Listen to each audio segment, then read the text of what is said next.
Alô, tem alguém aí? Tem alguém aí? Tem alguém aí? Tem alguém aí?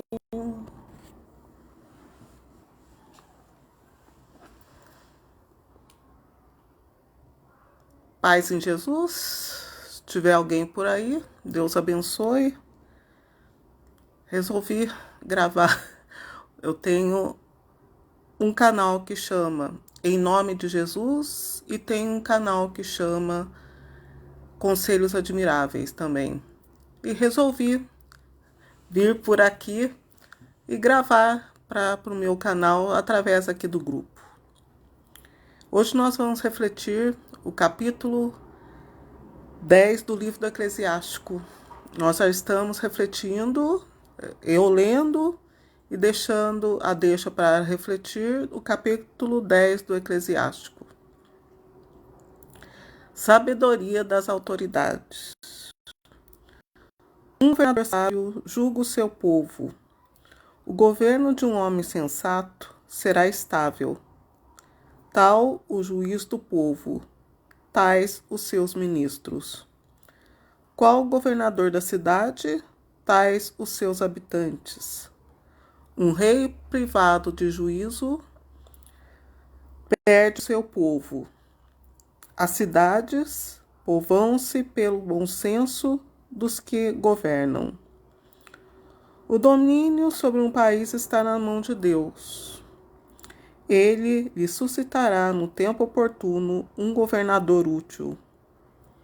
A prosperidade do homem está nas mãos de Deus. É ele que põe na fronte do escriba um sinal de honra.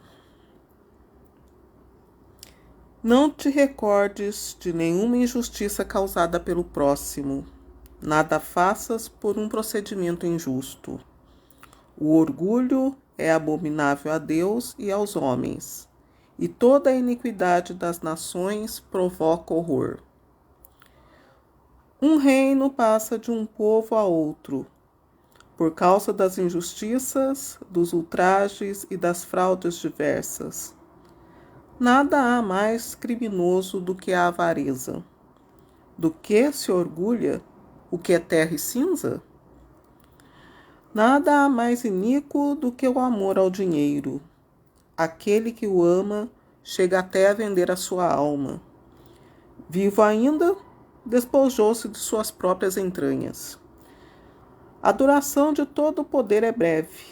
Uma doença prolongada cansa um médico. O médico atalha um breve mal-estar. Assim, um que hoje é rei, amanhã morrerá. Quando o homem está morto, tem por herança serpentes, bichos e vermes. O início do orgulho no homem é renegar a Deus, pois seu coração se afasta daquele que o criou, porque o princípio de todo pecado é o orgulho. Aquele que nele se compraz será coberto de maldições, e acabará sendo por elas derrubado. Eis porque o Senhor desonrou a assembleia dos maus, e os destruiu para sempre. Deus derrubou os tronos dos chefes orgulhosos, e em lugar deles fez sentar homens pacíficos.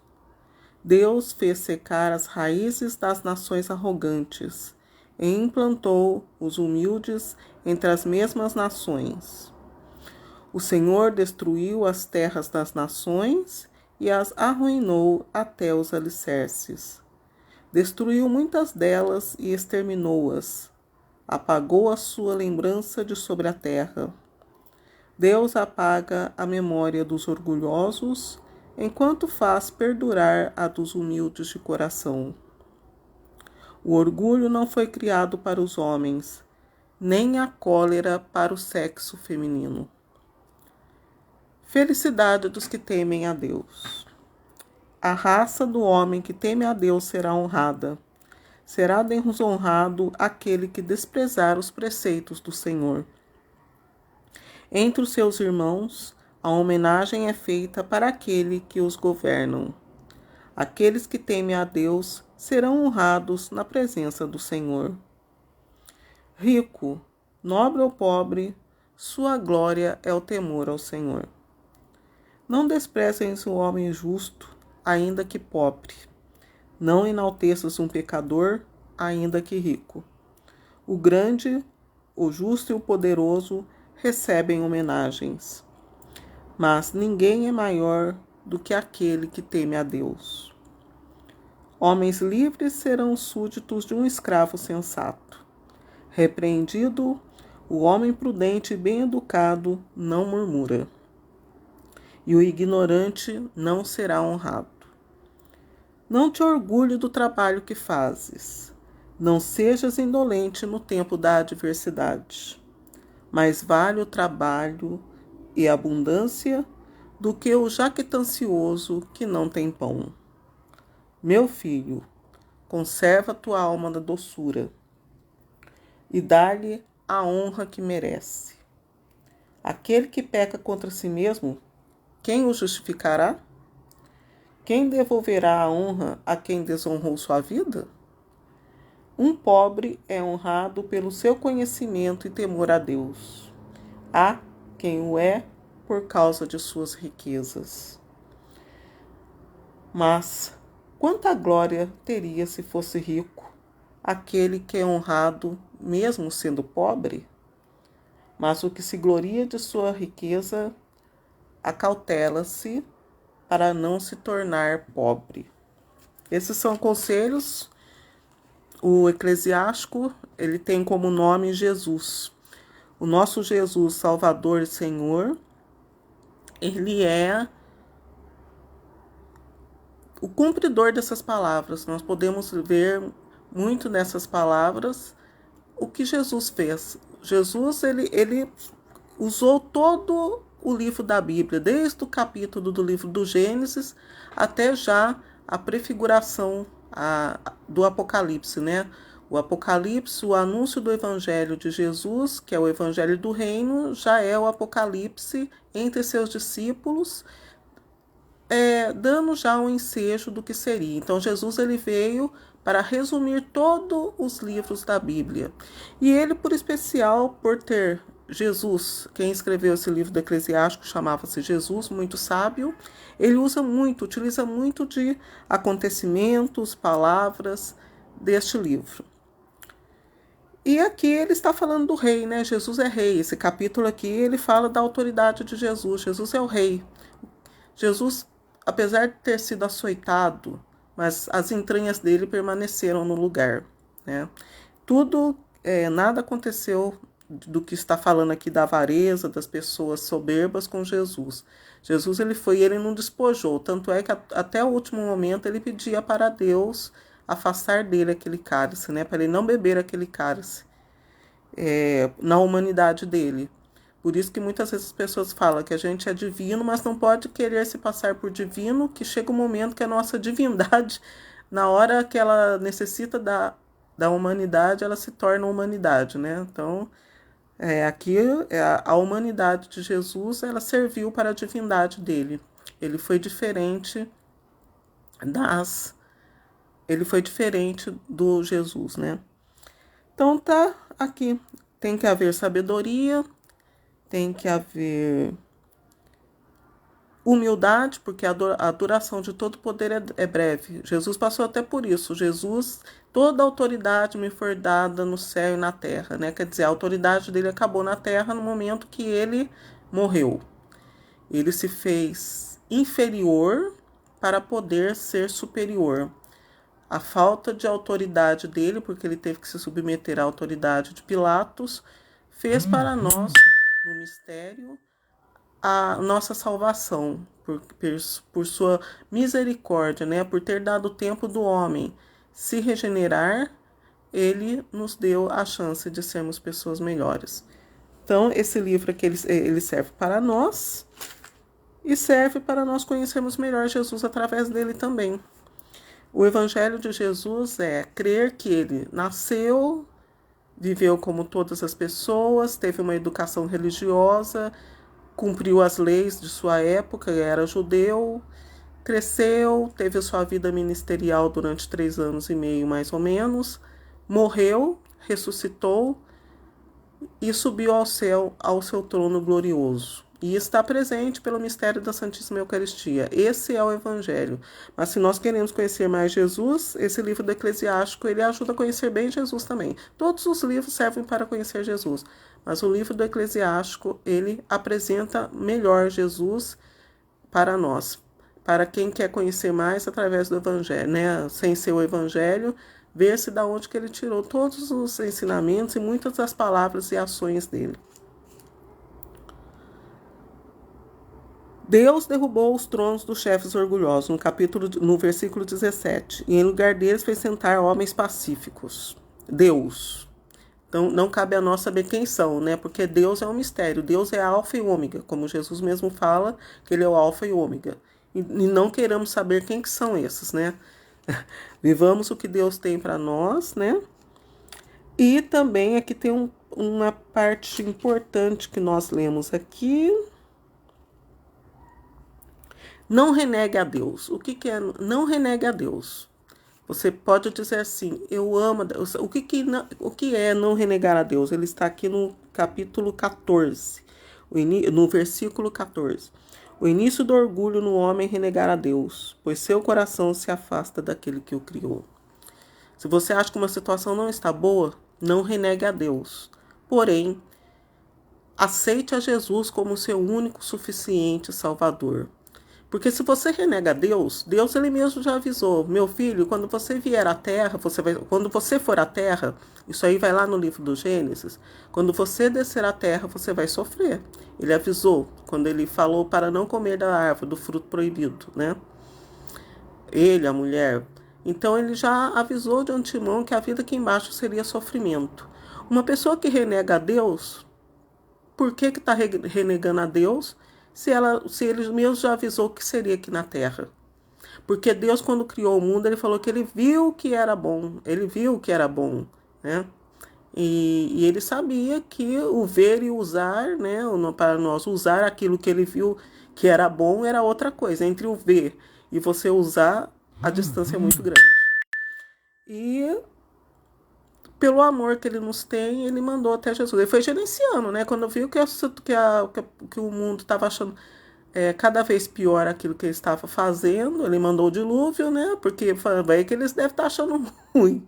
Mandou o dilúvio para ver se melhorava, né? Daí já o povo estava gostando aqui da terra, né? Não estava achando ruim, não. O povo estava gostando, né? Daí ele mandou o dilúvio. Daí do dilúvio, como eu já falei numa apresentação que eu gravei, do dilúvio a situação começou a piorar, porque o dilúvio já não é mais a criação original de Deus. Depois do dilúvio, o mundo não foi o mesmo que Deus criou, e nem nós, e isso foi agravando, né? E o homem cada vez querendo tornar o mundo melhor, porque nós somos diferentes de Deus, nossa vida ela vai ao contrário da vida de Deus.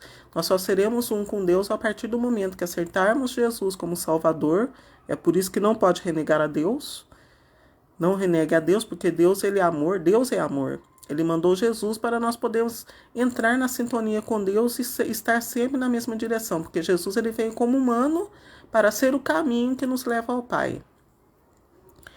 E o Espírito Santo, aqui fala muito do Espírito Santo. Jesus mandou o Espírito Santo, por quê? Porque o Espírito Santo é o nosso espírito, ele é representante do nosso espírito, é representante do Espírito de Deus e representante do Espírito de Jesus. Porque quando nós aceitamos a Jesus como nosso Salvador, porque Jesus ele veio para a humanidade. Nós lendo aqui, quem quiser, está mais bem explicado, acho que no 8, acho que foi o 8 mesmo que nós fizemos, eu dei uma explicada o porquê do que eu estou falando agora, né? Que senão vai ficar muito extenso. Mas vejam no 8, se você se interessar pelo esse assunto do eclesiástico, que está melhor explicado. Mas é isso que nós temos que ter. Temos que ter prudência em tudo. Não abandonar o velho amigo, pois o novo não valerá, porque até tenho, né, uma passagem do Evangelho, não se preocupe com o dia de amanhã, porque o dia da manhã terá o seu próprio cuidado. Tira dessa passagem aqui também. Não abandones um velho amigo, pois o novo não valerá. Porque o velho amigo você adquiriu ele naquele tempo. O novo já foi um tempo que passou, né? O velho sempre será melhor do que aquele novo, né? Mas também não podemos dizer que os tempos passados eram melhores, porque isso não vem da sabedoria. Se não me engano, é um livro sapiencial também que fala isso. Nós temos que sempre viver aquele tempo que estamos vivendo, porém, cuidando daquilo que nós já cultivamos. Não como bens materiais, mas como pessoas, como valores. Os bens materiais, pelos ensinamentos evangélicos, nós temos que nos despojar dele, né? Jesus até fala para o povo dele, né? Quando tiver, não desça, né? Não pega as suas coisas. Por quê? Porque as pessoas têm mania de não despojar daquilo que não são úteis mais para elas. E nós temos que nos despojar, vender o que tem, como ele mesmo falou ao jovem rico, venda o que tem, dê aos pobres e me siga, né? Então a gente não deve se apegar pelas coisas. Se alguém te pedir alguma coisa, dê, venda mais barato, né? Nunca se pode querer sempre ajuntar, acumular e não despojar dos bens materiais. Os bens que nós devemos ter são os espirituais e cada vez mais acumular. Depois tem: um grande falador é coisa terrível na cidade. O homem de conversas imprudentes torna-se odioso. Por quê? Porque esse próprio texto está falando que hoje é uma coisa, amanhã não é. Esse versículo aqui, 14, não abandones um velho amigo, pois o novo não valerá. Né? Vinho novo é o 10. Desculpe, gente, estou até falando aqui o 10, mas é a mesma coisa. Já voltei até no 9 de novo, que eu já tinha falado o 9. Mas é isso também, é a mesma coisa. Não mudou muito o que eu estou falando, gente. Serve para o 10 também. Depois tem aqui: homens livres serão súditos de um escravo sensato. Repreendido, o homem prudente e bem educado não murmura, e o ignorante não será honrado. Esse aqui já é o capítulo 10, eu voltei no 9, mas é a mesma coisa. Serviu também para o 10 aqui. Eu virei aqui para olhar o versículo, acabei falando. Aquele que peca contra si mesmo, quem o justificará? No versículo 32 do Eclesiástico 10. Então, quem justifica é o Espírito Santo. Quando Jesus foi para o céu, ele mandou o Espírito Santo. Por quê? Porque o Espírito Santo é o nosso Espírito Santo. Ele é aquele que nos representa diante de Deus. Sem querer, se você estiver passando aqui e olhar essa leitura, eu dei uma deixa já. Já falei um pouco do 8, que nós já refletimos, falei um pouco do 9 e o 10, que vem isso, né? Porque de vender a própria entranha, né? A sequência, se você quiser ver o 8, lê o 8, ou não precisa ver o que eu estou falando, mas lê o capítulo 8, capítulo 9, que vocês vão saber do que eu estou falando, né? Capítulo 10... Mas agora chegando ao final aqui do capítulo 10, versículo 34, mas quanta glória teria se fosse rico aquele que é honrado, mesmo sendo pobre, mas o que se gloria de sua riqueza, acautele-se para não se tornar pobre. Como eu tinha falado, não tenha medo de se despojar daquilo que está sobrando. O valor que nós temos que ter é a honra, é o Espírito Santo, que é o nosso representante, porque muitos de nós, até no que eu falei, nosso espírito fica mais para lá do que para cá, né, pelas lutas do dia a dia. Por isso que temos que pedir o Espírito Santo, que é a nossa testemunha, é o nosso advogado perante Deus. Que daí Deus sabe, esse espírito ele perdeu o fôlego de vida um pouco, mas o Espírito Santo está testemunhando por ele. Espero ter ajudado. Se você passou por aqui agora, esse foi o capítulo 10. Eu passei pelo capítulo 9, mas não saí do 10 não, viu? É a mesma coisa. Capítulo 10 também é isso, é orgulho, avareza, saber cuidar do espírito, saber cuidar das suas próprias entranhas. Tem que prestar atenção, que senão você está vendendo as suas entranhas aí e nem sabe, né? Então a avareza é um orgulho, é um mal muito terrível. Espero ter ajudado vocês. Até uma próxima vez, se Deus quiser. E esse aqui foi gravado para o meu canal do YouTube. Até mais.